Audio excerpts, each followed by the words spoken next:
Magandang oras na naman sa inyong lahat mga kaibigan. Ang tatalakayin natin ngayon ay isa na namang katanungan ng isa nating taga-subaybay. Narito ang kanyang tanong. Attorney, may itatanong din ako. Pwede bang malaman kung ano ang mga essential requisites ng kasal? Ang sabi niyo kasi na hindi valid ang kasal kung wala o kulang ang mga essential requisites. Baka kasi walang visa ang aking kasal, kaya gusto kong malaman. Maraming salamat. Mga kaibigan, tatalakayin natin ito bilang isang educational at informational purposes at ang aking mga opinion sa topic na ito ay mga patnubay at legal aid ng ating mga viewers. Bago natin talakayin ang ating topic, huwag niyo kalilimutan na mag-subscribe sa ating channel. Please like, comment, and share. I-click na rin ang notification bell para hindi niyo makaligtaan ang mga bago at susunod nating video. Balik sa ating topic. Ano bang mga essential requisites o mahahalagang kinakailangan ng kasal na kung wala ang mga requisites na ito, ang marriage, ang kasal ay void. Walang visa. Dalawa ang essential requisites ng kasal as provided for in Article 2 ng Family Code. Ang una, legal capacity ng mga ikakasal na dapat lalaki at babae. Ano itong legal capacity? Ang legal capacity sa marriage ay yung may kapasidad na magpakasal. Walang balakid na magpakasal, walang hadlang. In short, libreng-libre na magpakasal.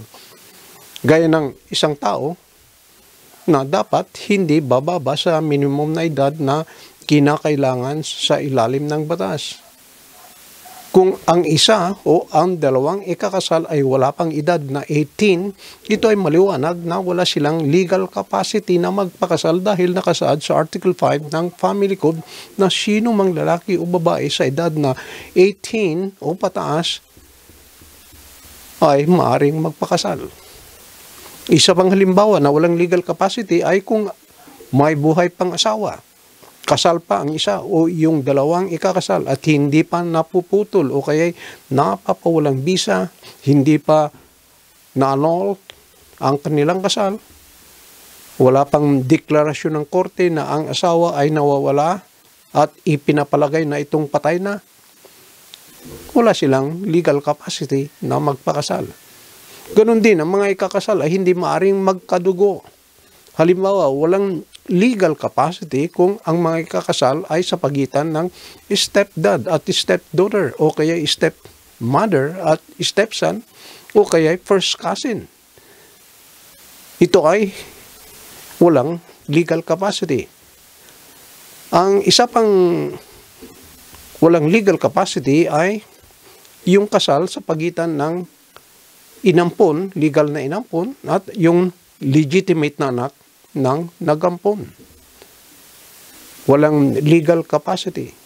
At syempre, wala ring legal capacity kung mga ikakasal ay parehong lalaki o kaya ay parehong babae.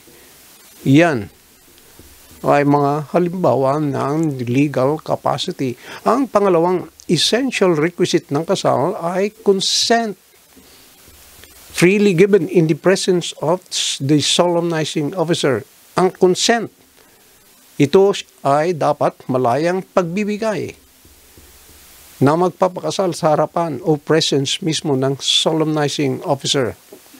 Ang isang halimbawa, ang mga ikakasal at ang kanilang mga witnesses ay pumirma na lang sa marriage certificate o marriage contract at hindi man lang nila nakita o nasilayan ang anino ni Mayor na nagkasal sa kanila. Si Mayor ang solemnizing officer. Wala silang sinabing, yes, I do. Maliwanag na ito ay walang consent na malayang ibinigay sa solemnizing officer. So yung nagbigay ng katanungan, yan ang mga dalawang essential requisites ng kasal. Ulitin natin, dalawa ang essential requisites ng kasal. Una, legal capacity ng mga ikakasal na dapat lalaki at babae. Pangalawa, consent freely given in the presence of the solemnizing officer. Ito yung malayang pagbibigay ng pahintulot na magpakasal sa harapan mismo ng solemnizing officer.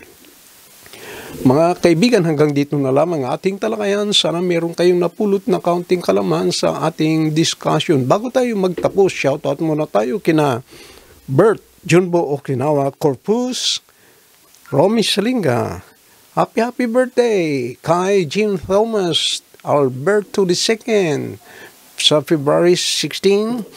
Ganoon din kay Reyes Miguel Eugenio, February 16. At siyempre, ang pagbati ay mula naman kay Jim Thomas Alberto II.